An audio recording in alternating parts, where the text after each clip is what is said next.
É um prazer enorme estar aqui com vocês neste quadro que é um sucesso, que é o Analisando Dividendos. Nesse quadro a gente pega uma empresa que vocês pedem para nós e analisamos 5 critérios para ver se é uma empresa boa para dividendos. E no vídeo de hoje a gente vai falar de Magazine Luiza e eu convidei aqui o João Daronco. Tudo bom, João? Tudo bem, Thiago? Que vai me ajudar a analisar a Magazine Luiza. Mas antes de começar, não se esquece, já dá aquele joinha, se inscreve no canal, tá bom? João, vamos lá.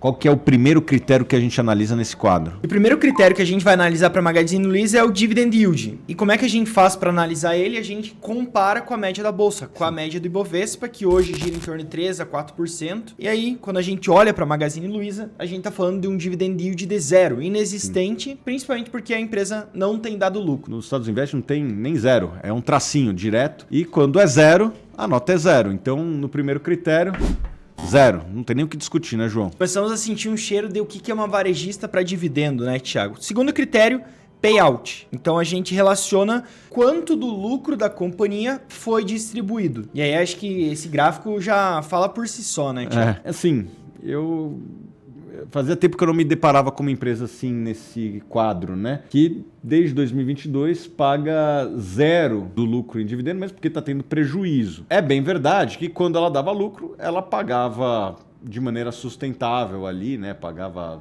no máximo 40% do lucro.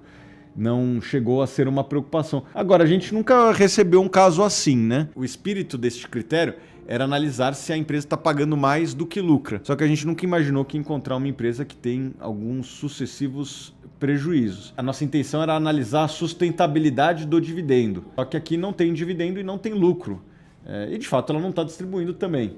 Então é um dividendo zero, que é sustentável, porque não está lucrando. Mas não era o espírito deste critério. O espírito desse critério, como eu disse, era analisar a sustentabilidade. Este zero é sustentável porque está tendo um monte de prejuízo, mas fiquei até incoerente. Então eu não sei se eu dou 1 ou se eu dou 0. Acho que eu vou dar 0, porque é um dividendo que não me satisfaz como possível investidor que busca dividendos. Então, nesse critério também vou dar 0. Eu tô bem alinhado. Acho que assim, quando a gente olha o dividendo e o payout é 0, porque você não tem lucro para distribuir, não tem lucro para pagar esse dividendo, na minha visão é 0. Eu daria 0 estrelas, né? Acho que não cabe na mesma prateleira de BB Seguridade, Banco do Brasil, que é uma empresa que distribui 40 Banco do Brasil, 80 BB Seguridade do seu lucro. Então, acho que a gente tem que diferenciar essas prateleiras e acho que Magalu entraria na prateleira do 0 estrelas para esse critério. Vamos para o terceiro critério, já aproveitando aí, João, que é a volatilidade dos dividendos. E aí a gente vê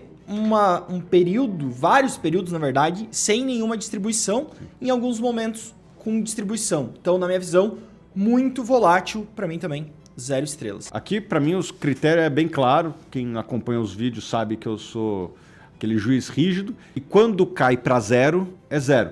E caiu para 0 lá em 2015, a empresa teve algumas dificuldades naquele momento, e caiu para 0 ali em 2022, está sendo assim em 2023 e também em 2024. Quando cai para 0, é 0. Então, para a Magazine Luiza, para quem busca dividendos, tá aí 0 de 3 critérios. Não tem ido bem até agora a Magazine Luiza. E no quarto critério é o crescimento desse dividendo ao longo do tempo. E na minha visão também a gente deve continuar no 0 a 0, Thiago. Como é que você vê isso? Alguém pode dizer que é uma empresa que cresce os seus dividendos ao longo do tempo com volatilidade. Porém, a empresa teve que fazer algumas capitalizações aí nos últimos meses e anos para ser salva, né? Se não tivesse injeção de capital, talvez a empresa tivesse problemas até maiores como outras varejistas que a gente viu por aí. Então eu também vou botar 0, João, porque apesar de nessa época de ouro ali 2018, 2019 terem sido até mais altos do que no ciclo de ouro anterior, me parece que a queda teria sido quase que estrutural se a empresa não tivesse sido capitalizada.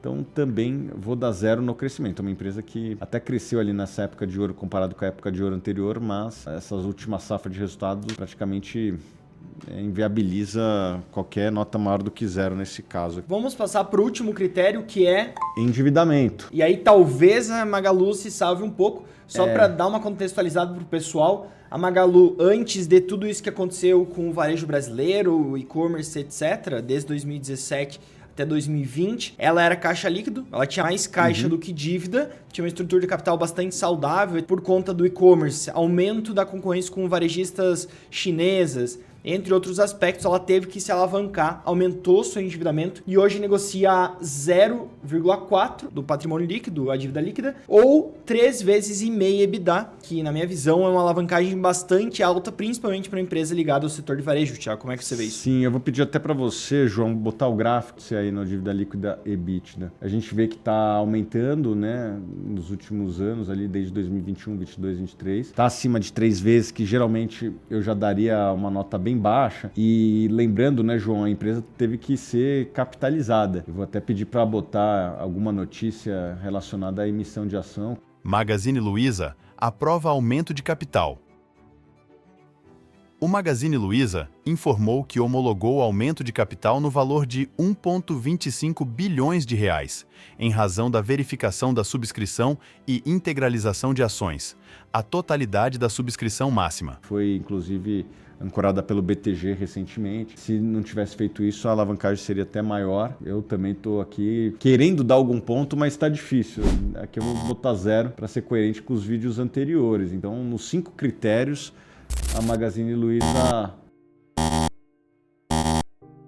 tá com nota 0. Não me lembro de outra empresa que a gente selecionou que tivesse esses critérios. Geralmente a gente pega empresas que vocês nos pedem. O pessoal geralmente pede ações mais voltadas para dividendo. Foi a empresa que menos dialoga com o investidor de varejo. E vocês veem que as empresas que a gente analisou anteriormente estão muito mais bem posicionadas na questão dos dividendos. A Magazine Luiza ali na zona de rebaixamento não é uma ação para quem busca dividendos, é uma ação para quem busca investir numa empresa de turnaround, quem sabe até de crescimento se os planos derem certo. E agora, João, plano forecast, que a gente consegue ver um pouco das expectativas futuras dos analistas, que a gente vai até disponibilizar um mês gratuito para vocês. Os analistas do mercado estão projetando até um dividendo aí de 0,07, ou seja, quase nada, e um dividendo de 1,7 e 2,7 para os próximos anos. Então, os analistas do mercado acreditam no sucesso aí do plano de turnaround e que a empresa deve até pagar um dividendo. Agora, mesmo que isso ocorra, vai ser um dividendo menor do que outras empresas. Então, e abaixo do Ibovespa, né? Abaixo do Ibovespa e bem abaixo das outras empresas que a gente trouxe aqui no canal. A Magazine Luiza não é muito para o investidor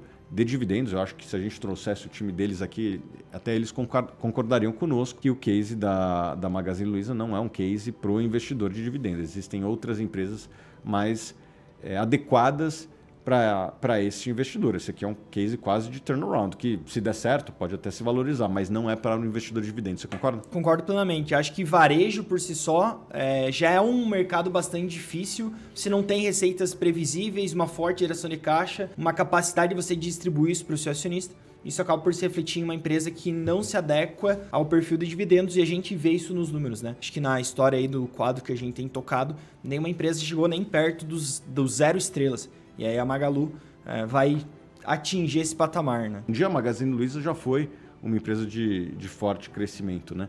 Quem sabe algum dia ela não volte a esses tempos áureos. E eu acho que mesmo que isso aconteça, não vai ser uma empresa de dividendos no curto, médio prazo. Queria lembrá-los que já estamos na semana de assinantes da Suno. Se você é nosso assinante ou gostaria de se tornar um assinante da Suno Research, essa é a semana que você vai ter condições ultra especiais e os primeiros a assinar vão ganhar esse moletom. Eu vou botar um link aqui na descrição que vocês vão ver todas as ofertas que a gente está botando lá. Não deixe para depois, clica agora. Quem assina a Suno tem resultado superior. Quem é assinante pode conferir, pode botar aqui nos comentários como que tem sido o seu resultado em relação ao Ibovespa. Quem é assinante antigo pode comparar com qualquer índice que certamente vocês estão tendo resultados muito bons, tá bom? Se você quiser ser assinante ou se tornar, não deixe para depois. Essa é a época para você renovar seu vínculo conosco ou quem sabe se tornar um assinante na semana do assinante. Vou botar o link aqui na descrição, não deixe para depois.